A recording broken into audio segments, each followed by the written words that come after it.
Hey everybody, and welcome to my N5 series on the OP-1 field where I cover a topic in about 5 minutes. This is session 1.1, and let's just kick off with some preparation for things that you probably want to do before you even start recording. The settings that you might use could change, but I usually like to, when I start trying to work on something, find a good starting point. So I like to hit the mixer button here. And you can see right now we hit the mixer, we've got one. I usually set all of my tracks to 80 and make sure that they're panned into the middle to begin with. I can change that as I start working through, but I like that so I have a little bit of headroom if I want to push something volume up, and gives you plenty of space to move the volume down. Next up, I usually will take the right knob and just set everything to clean to begin with, so we're not giving any boost in the lows, mids, or highs. Under the third page, I'll usually turn the FX off for the master effects, just so that I don't have any extra sound changes coming in that could be distracting. I can always come in later and make some changes here. And then on the fourth page, you can kind of set these where you want. I usually try and keep the left and right, though, around 80. Sometimes I go to 90. But again, like I'm just looking to make sure I have headroom to move things up and down. I'll usually set the drive to 0. You can set the release down to 1. I usually just leave it at 35 because with the drive at 0, it doesn't really do a whole lot.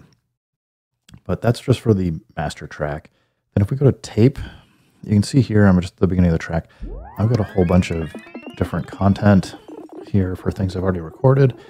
I'm just going to go down to a blank space and kind of show you here. So I don't know if you can see, maybe it won't come out very well, but there's a little dot here. If I hit shift and the left or right, I can go by 1 bar at a time based on the settings I've got. And there's a little circle at the top above my track that's just showing me where the in and out is.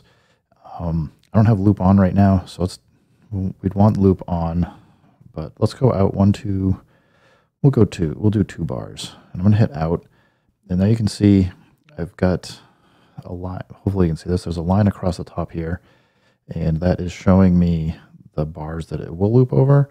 If you hit the third button here, you can toggle loop on and off. I'm going to leave it on just because I'm going to use the OP-1 field here as a looper for recording some content. And now that I have that, I can hit the stop button, and for that transport, it will bring me back to the beginning no matter where I am. I can always get back to the beginning. And when I hit play, you'll see that it's going to start playing from wherever you are. So it can be good to just hit stop, get back to the beginning so you know where you are on your timeline. What else? I guess that's kind of it for now, just for kind of getting things set up and organized. But I figure this is just a good thing to make sure for folks to know. Besides that, I usually record to track 1. Obviously, you can do whatever you are looking for or are interested in, but I usually try to put drums on track 1, bass on track 2, and then I'll do like chords and melody across 3 and 4, depending on where I'm trying to do for different sounds. So I find that just by doing that kind of an organization, it makes it easier to know where I should or shouldn't put content on different tracks. And then when I start getting into muting or unmuting tracks, I can use a little bit of muscle memory and not have to be fighting with the OP-1 field and trying to remember where I put stuff. Excuse me. Anyway, as I said, I think that's good for today. And hopefully it helps you guys out a little bit. Keep making music, keep having fun, and peace.